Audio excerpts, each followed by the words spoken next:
दोस्तों, टाइटेनोबोआ जो कि सांप की सबसे खतरनाक प्रजातियों में से एक हुआ करती थी। वहीं दूसरी तरफ मेगालोडॉन है जो कि एक शार्क की प्रजाति है। दोनों ही अपने अपने टाइम के सबसे खतरनाक जीव हुआ करते थे, लेकिन अब ये दोनों ही प्रजातियां धरती से विलुप्त हो चुकी हैं। टाइटेनोबोआ सांप का अस्तित्व धरती पर आज से लगभग 60 लाख साल पहले था, यानी कि ये डायनासोर के खत्म होने के 10 लाख साल बाद धरती पर पाए जाते थे। वहीं मेगालोडॉन शार्क 25 लाख साल पहले इस धरती पर राज किया करती थी। लेकिन दोस्तों, जरा सोच कर देखिए कि क्या होता अगर ये दोनों दैत्यकारी जीव एक ही टाइम पर जिंदा होते।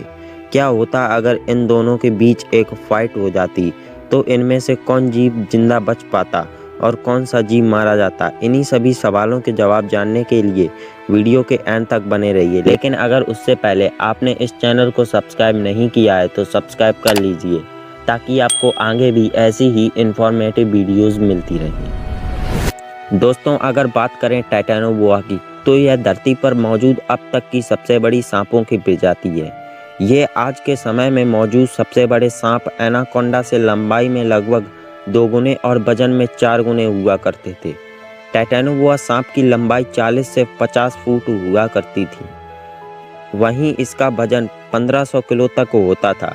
इसके सबसे पहले जीवाश्म 2009 में कोलंबिया के कोयला खदानों में मिले थे। यहाँ इनके 28 ढांचे मिले थे और इनको जोड़ने के बाद इनकी लंबाई देखकर वैज्ञानिक भी हैरान हो गए थे। टाइटेनोबोआ पूरी तरह से मांसाहारी होते थे। टाइटेनोबोआ मगरमच्छों के साथ साथ दूसरे सांपों की जैसे कि कोबरा व अजगर जैसे सांपों को भी खा जाता था, जिससे कि आप इसकी ताकत व आकार का अंदाज़ा लगा सकते हैं। अपने बड़े आकार के कारण यह आजकल के सांप एनाकोंडा की तरह अधिक समय तक पानी में रहना पसंद करते थे। यह विशालकाय सांप मगरमच्छ को बड़ी ही आसानी से निगल जाते थे। इसका मतलब यह है कि अगर उस समय मेगालोडॉन शार्क होती तो इन दोनों के बीच घमासान युद्ध होना तय था। दोस्तों, टाइटेनोबोआ सांप जहरीले नहीं होते थे, लेकिन इनका वार इतना जोरदार होता था कि एक ही बार में शिकार मर जाता था। टाइटेनोबोआ की लंबाई जहां 50 फीट हुआ करती थी, वहीं मेगालोडॉन मछली की भी लंबाई 25 मीटर हुआ करती थी, जिसका वजन 1500 किलो यानी कि 10 हाथियों के बराबर हुआ करता था। इतना भारी शरीर होने के बाद भी ये शार्क 25 किलोमीटर पर आवर की स्पीड से पानी में तैर सकती थी, जो कि टाइटेनोबोआ की स्पीड से 2 गुनी है। मेगालोडॉन के विशालकाय दांत, जो कि उसकी मैन पावर थी, आज के ग्रेट व्हाइट शार्क के समान हुआ करते थे, जिसकी लंबाई 7 इंच हुआ करती थी। फाइट में सबसे पहले टाइटेनोबोआ स्नेक आज के एनाकोंडा की तरह मेगालोडॉन को कुंडली मारकर लपेट लेगा, जिस कारण यह मेगालोडॉन को अपने 50 फीट लंबे शरीर से जकड़कर जोरदार वार करके 180 किलोग्राम पर इंच स्क्वायर के बल से हमला करेगा।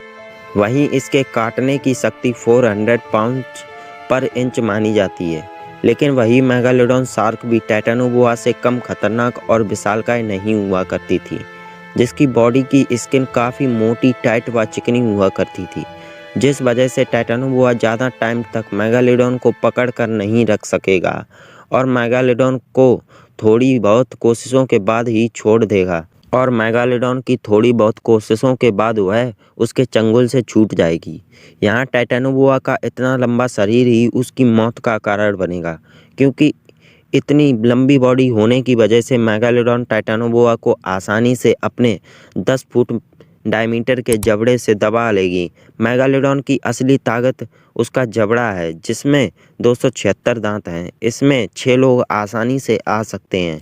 वहीं इसका बाइट फोर्स 1600 किलोग्राम है। इतनी ताकत से तो लोहा भी मुड़कर टूट जाएगा। अगर मेगालोडॉन ने टाइटेनोबोआ को इतने फोर्स के साथ बाइट किया तो इसके 2 टुकड़े हो जाएंगे। इस तरह मेगालोडॉन और टाइटेनोबोआ के बीच कभी लड़ाई होती तो जीत हमेशा मेगालोडॉन की होती। दोस्तों, वैसे आपका इस बारे में क्या कहना है? अपनी राय कमेंट सेक्शन में ज़रूर दीजिएगा। ऐसी इन्फॉर्मेटिव वीडियोस देखने के लिए वीडियो को लाइक और चैनल को सब्सक्राइब करना मत भूलना। जय हिंद, जय भारत।